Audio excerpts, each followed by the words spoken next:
What's up, guys? UFC 310 was a banger. The card's over. We profited once again. We didn't even use a safety parlay this week, and we still made $230 on the day. We've had a very successful year. This is the last pay-per-view of the year. It was my rookie year doing this.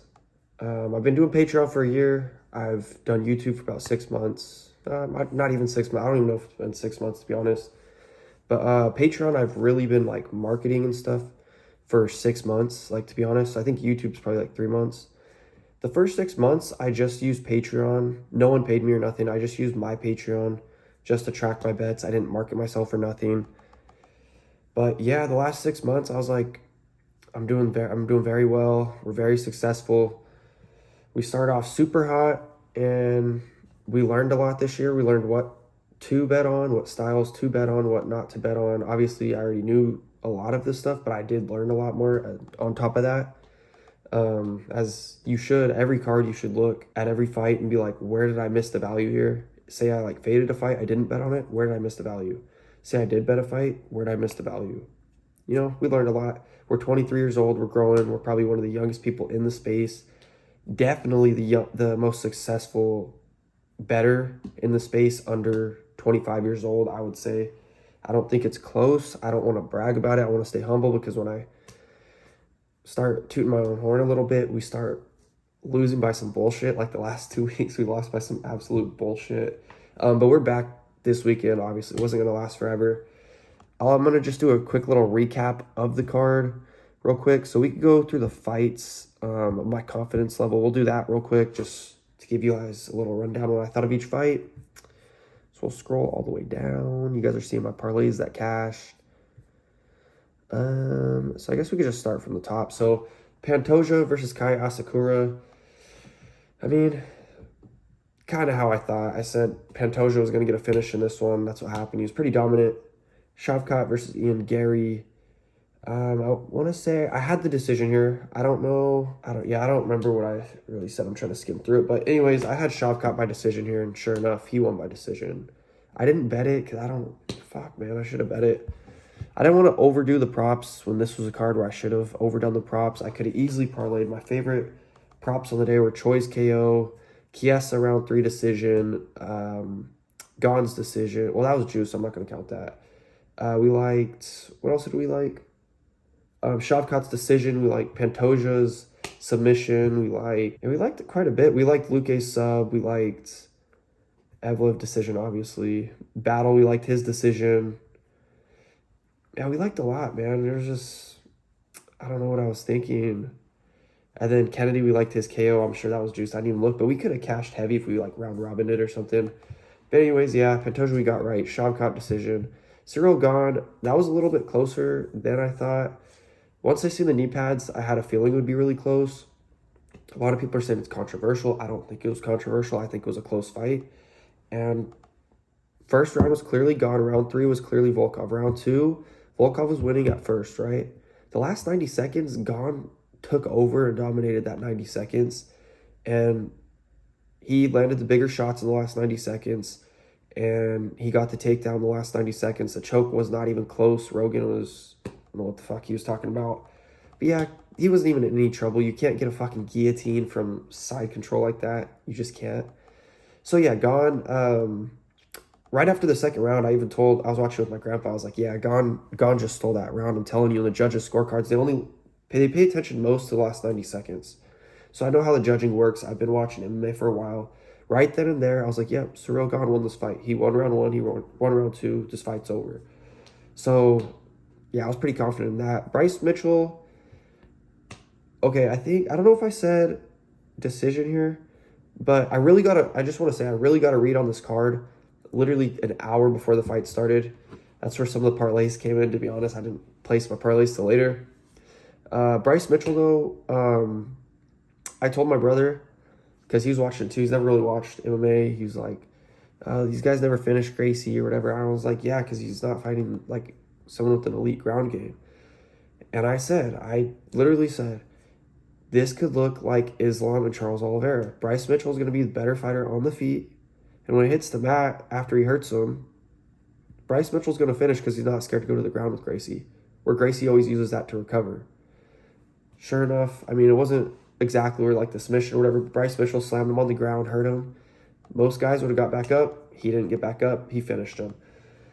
Almost like Ryan Hall and Ilya as well too. Ilya's better on the feet. Also can hang with him on the ground. So it's like it's styles like that. You guys just gotta really pay attention. Like a lot of guys get hurt on the feet and they drop to their backs because they know no one's gonna come to the ground with me. My jiu-jitsu's too good, so now I can take 20 seconds to recover, and they never get knocked out. When you have a guy that's not afraid to go to the ground with you and is gonna hurt you on the feet, you're most likely gonna get finished, and 100% that's how it went. So also, when you guys read listen to my breakdowns early in the week, I misspelled this. Just know that it's not 100% because it's so weird. But like earlier in the week, I just like, I know the fighters, know the styles. I'll break stuff down. Usually around like, if we're lucky, Wednesday, I'll get a full read on the card. But most of the time, Thursday to Friday is when I get a nasty read on the card. And my most confident picks are just crazy. That's why I didn't give you guys a most confident picks video this week. Because I literally didn't get a read on this card, which is crazy. But I didn't get a read on this card literally till Saturday, the day of the pay-per-view, 2 hours before it started. Which is annoying as shit, but that's the name of the game, to be honest. And I'm doing NFL and NBA picks as well, so I was trying to update everything, and that's why I didn't get the video out on time. I was also having Thanksgiving with my family, so it was hard to get that video out within the time frame, But I do have Twitter, so you guys should follow me on Twitter. That's if I ever have last minute plays, last minute switch ups. That's where it'll be. My Patreon as well, it'll be there. But yeah, Bryce Mitchell, we got that fight. Duho Choi, yeah. Okay, see? So my early lean would be Nathan Train. Didn't have a breakdown. As the week went on, Duho Choi was one of my favorite underdogs of the whole year, him and Chiesa. Sure enough, they both smashed. So, yeah, I thought Duho Choi is a complete lock. We played his KO plus 300, which was nuts.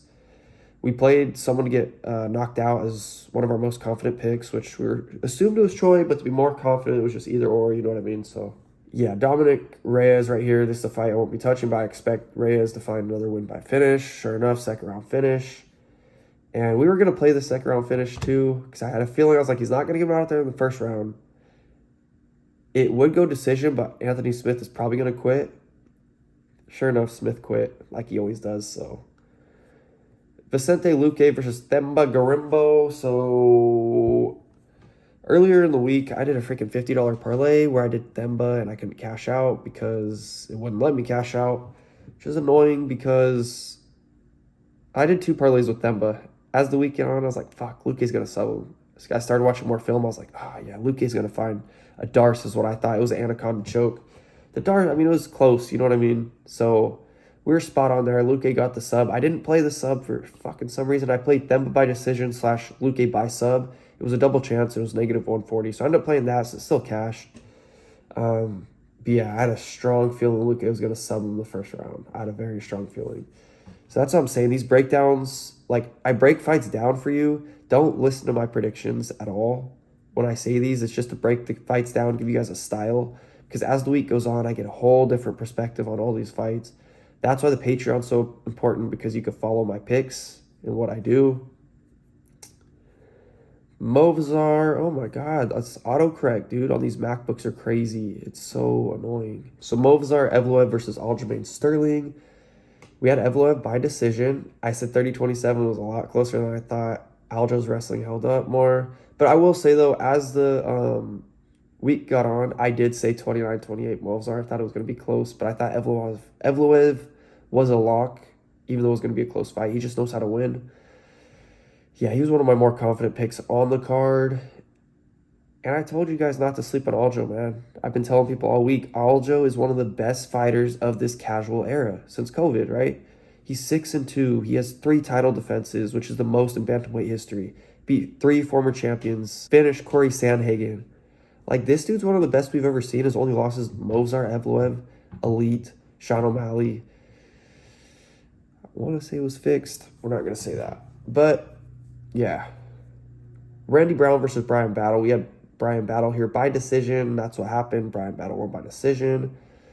Close fight, yes. I thought Battle edged it out for sure. Chris Weidman versus Anders. Man, see. So I liked Weidman here. And then it wasn't, I don't know. The later the week went on, I like didn't like Weidman no more, and this one fucking cost me $526 because I put Weidman in there. The week went on, I was like, fuck, I don't like Weidman no more. I couldn't cash it out because you'll see in a minute, but fuck, man, we should have had so much more money. And Weidman could have finished him, but he just didn't. He's old. Cody Durden versus Joshua Van. We had Durden here. As the week went on, I talked to my uncle. He convinced me to go Van. I went to live bet Van 2.5 minutes into the first round, and Bovada switched their whole shit up with live betting, so I couldn't find it. I was going to put 300 on Van. He was like, I think he was like even negative 150. He might have been a dog at the time. But yeah, that was bullshit, to be honest. It is what it is. The live betting shit screwed us, but now I know how to work it, even though it's hella confusing. But yeah, we didn't get this pick right because we went Durden, and I never switched my pick over officially, so yeah. Chiesa, I loved Chiesa here. See my early lean, but as a week, I loved Chiesa. Chiesa won. By third round sub, I thought Chiesa looked really good. Chase Hooper and Clay Guida. Loved Chase Hooper sub. Sure enough, sub. Kennedy and Jeku, loved Kennedy by KO here. He got the KO. So now we're going to go over our picks. So with our straights and doubles, we had Battle and Gone early. That was Evloev over 2.5, Gone over 2.5. Easy as hell. We didn't do a safety parlay, which pisses me off. I didn't want to overthink, and I was pretty confident in my parlays. We should have done this one. This is the one I would have done, and I just bitched out on, honestly. Mitchell in round 2 starts with Hooper inside the distance. That was easy as shit. Make sure you guys pay attention to these specials because this will change the game for you guys.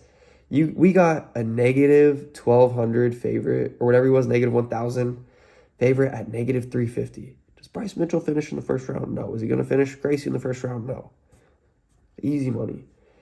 Garimbo's decision / Luke A sub, negative 140. That was easy. We fucked around. So this one, I put it in here because I track all my bets on Patreon. You guys don't have to tail, obviously. So what I did, I didn't mean to do $40. Meant to do $4, and then I was going to look at the rest. Yeah, I accidentally did $40, which is gay. But yeah, I need to do research on these beforehand, and I learned that the sportsbooks ask these fighters what they're going to do before the fight. That's why they put these specials on, to steal your money. Shavkat, so my uncle told me about these, so I was like, fuck, I'll just do it, for the culture. Shavkat putting a hat on Joe Rogan. I knew that wasn't going to happen because you can't, Shavkat doesn't bring hats to the ring. He did it one time. He didn't do it the next time. So like, fuck, that's a loss. But I couldn't cash out. So I fucked up a little bit this week. Oh, well. Yeah, this was supposed to be $4, not 40. Yeah, it was going to be $4 and 100. Bryce Mitchell said he'll never bring the Bible to the octagon again, so I should have studied that and known. Oscar to break the jaw. That was, 2 to win 200s, whatever, Volkov to get his hair combed. This motherfucker put his hair in braids. Sportsbooks no, so I'm not doing these no more. But our real props, Choi KO plus 300. Fight ends in KO for the Choi fight plus 110. Cash both of those, pretty easy. So these are our hedges, right? Because when it comes down to our last legs, we just hedge just in case, guarantee the profit or minimize the losses. So we had Gracie sub, obviously that almost hit too. I'm glad it didn't. Volkov just in case, that was close. You know what I mean? And then we did Gone around 2 starts, so that's how we hedged the freaking first round shit. So Asakura hedged Pantoja. We had Pantoja, so we hedged that. That's all that stuff is. It's not real losses. It's just minimizing the profit or whatever. Yeah, I only do this shit if obviously you tailed all my picks, and I'm teaching you guys how to minimize the risk and maximize your long-term gains. Because if you have a parlay that's like 70 to 1, you have a favorite left, right? Say it's $20. I'm going to do $100 to win 7,000. Okay, so you're going to win 7,000 if, say, Pantoja wins. Why the fuck would you not place 1,500 on Asakura? Or 1,000 on Asakura to win like 2K. So then you either profit 2,500 or you profit 7K. Like, well, it'd be 6K. But I'm like, dude, because I've had a lot of these in the past. Usman to win $1,000, got head kicked by Leon. I should have just hedged Leon. It was a free bet anyways. Izzy versus Pereira, should have hedged it. I didn't. So that would have been 2,400. Usman would have been 1,000. Poirier over Oliveira. Poirier, I should have hedged it. Poirier, that would have been another 22, I think, 100 or something like that. So I learned from those. I always hedge now. I'm just like, just in case, you never know. My picks are not always 100%. That's what happened. For our parlays, see, this is the one I didn't like it. I like these two a lot. The day of the fight, I hated Themba Garimbo. I liked Vicente Luque by sub. And sure enough, Luque subbed him. I told my uncle, I was like, well, I wish I could cash out, but I was like, Luque's gonna fucking sub. You know? So that's why I did another parlay. I did it right here.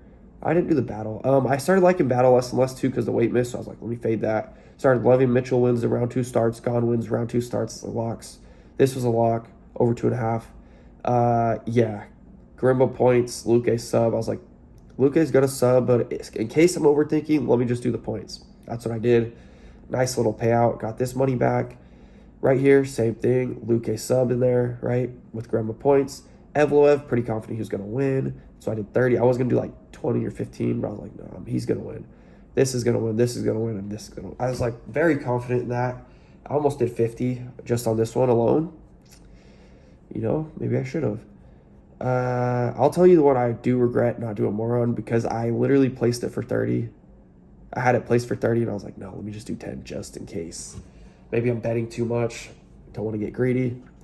But yeah, this one, man, this is the one that was tough.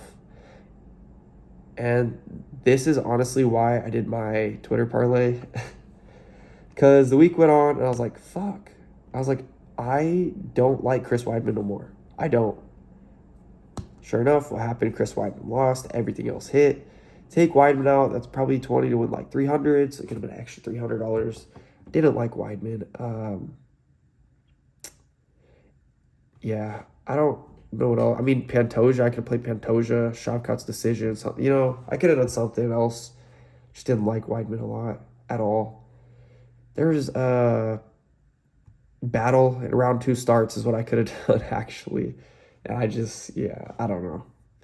And this one this was another early parlay. So I don't like doing early parlays when I don't have a read. Who's our only loss here? Themba fucking Garimbo, dude. I liked Luque. I did not like Garimbo. And the week went on. See, this I should have made $1,500 here. Didn't like Weidman come Saturday. Didn't like Themba come Saturday. Sure enough, what happens? Both those guys lose. Those are my only 2 losses. Which is crazy. Not counting the stupid props, but so frustrating, man, because yeah. It is what it is. And this is my Twitter parlay. I was going to do 30 on this one. Sure enough, I backed out, did 10. Should have been another extra $200-something. $228 extra, but, you know, it is what it is. Chase Hooper sub was obvious. Evelo Sterling go the distance, obvious. Garimbo points, Luque sub, obvious. Choi land where fight ends in KO, obvious. Gone to win in round 2 starts. There you go. You can see... See, and I don't change my confidence levels as much. I need to start getting all this because I started hating Weidman. Should have been Anders. I started hating Garimbo. Should have been Luque, and I should have went 13-1 in this card. But oh well, our first top 6 picks hit. Our 5 most confident picks all hit. Obviously, these were easy. Hooper, Mitchell, Kennedy, Reyes. I mean, gone all juiced. But anyways, we'll show you the Twitter parlay. We posted it for you guys. If there's timestamps. What the hell? We did not post this at 9:07 p.m. Okay, Twitter's been glitching.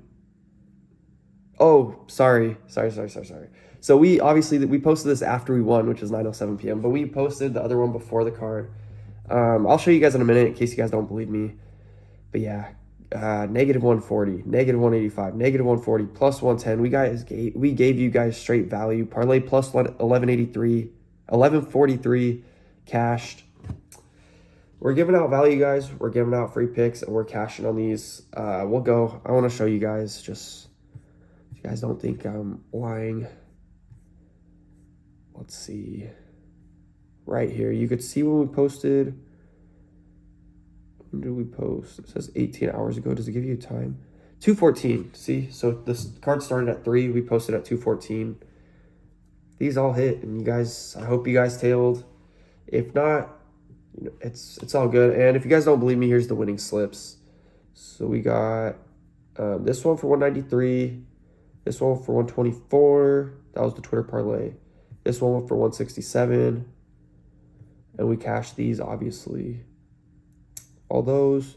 So you guys know they're all like legitimate slips. We're not sitting here bullshitting about what we make. We track literally every bet we place, even when we fuck up on a bet. Like here, I could have easily kept it out. Oh, I made 270 today. You know,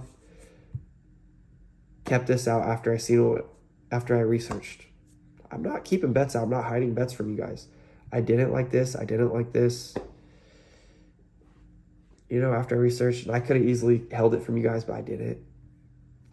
I could have hid these hedges from you guys. I didn't. That's extra like one something. Should have been a $1,500 a day though. Like this, I could have kept this from you guys. I'm tracking everything. I'm not going to hide my losses, hide my fuck ups. It is what it is. I think for my bigger parlays, definitely. I'm not placing those till later on in the week because there's no point. And we're going to learn that for next week's card. But next week we got Colby. We got Buckley. That should be a banger. Can't wait for the fight. Then that's our last fight card of the year. Then we get going in January. We have Bellator, Usman Nurmagomedov versus Paul Hughes. We should absolutely feast on that card. And then either the weekend after or the weekend before, what is it? Weekend after, I think, we have Islam. I think I have this right. Maybe I have it mixed up. Maybe it's UFC 311 might be first. But we have, we could check this card out real quick, honestly. So yeah, as you guys can see, we have Islam. We have Umar versus Murab. Yuri and Hill, Holland and DeRitter. I don't know how to say it. DeRitter. Dariush Moicano. Nakamura. Gafarov. You have Almeida, Sergey, Walker, Guskov. This is ridiculous. And I'll give you guys an early rundown of my picks. Oh, shit. We got Clayton Carpenter and Tagir, too. This is the most stacked card pay-per-view I've seen in a long-ass time. I'm going to give you guys picks on here. I have to look into this fight. That's a good fight. So, Grant Dawson should win. Peyton Talbot's going to win. Zach Reese is going to win. Guskov should win. I have to look more into that. He should win. Almeida should win. Nakamura is going to win. Yuri's going to win. Umar's going to win. Islam's going to win. We're going to load up on this card. This is a pretty easy card. I will say, though, hold off on the Islam. I don't like betting on rematches a lot. I know I did on Gone. But our most confident picks, I'll give you a safety parlay right now. I don't know the odds. But to give you a safety parlay, Nakamura, Peyton Talbot, probably Grant Dawson. It depends on the odds. We're going to do two. Peyton Talbot's in there for sure. He's 100% going to win. I'm almost positive on that. Dawson should win. Almeida, all these guys should win. It's going to be easy card. Probably going to do $1,000 double up, and we're probably going to do a $300 9 fight parlay. So we could easily be walking out with about $10,000, maybe about $10,000 to start the year, and I think we will. So I'm excited for January. Hopefully there's no pullouts. I'll see you guys in the next video. I'll probably try to have it released Monday to Wednesday-ish for you guys. It's going to be the full card breakdown of Colby and Buckley at UFC Tampa. And I just want to say our Patreon is obviously $199 a month just for UFC. We're up 50-something units, which is over 5K. If you guys want to support or you guys just want to eat in general, you don't give a fuck about me, but you care about your bank accounts, Patreon's $199. Should be in the link. Follow my Twitter. Has everything. It's The Real Wise Rise. You could see here. We're just going crazy on UFC or MMA, NFL. We're up a lot. NBA, we're also up a lot. It's ridiculous. NBA, we just cashed heavy too, so this is probably like $700-something. I'm going to update everything today with my financial stuff. We keep spreadsheets of everything. As you can see, every event's on here. Look at all those greens. But yeah, I'll see you guys next video.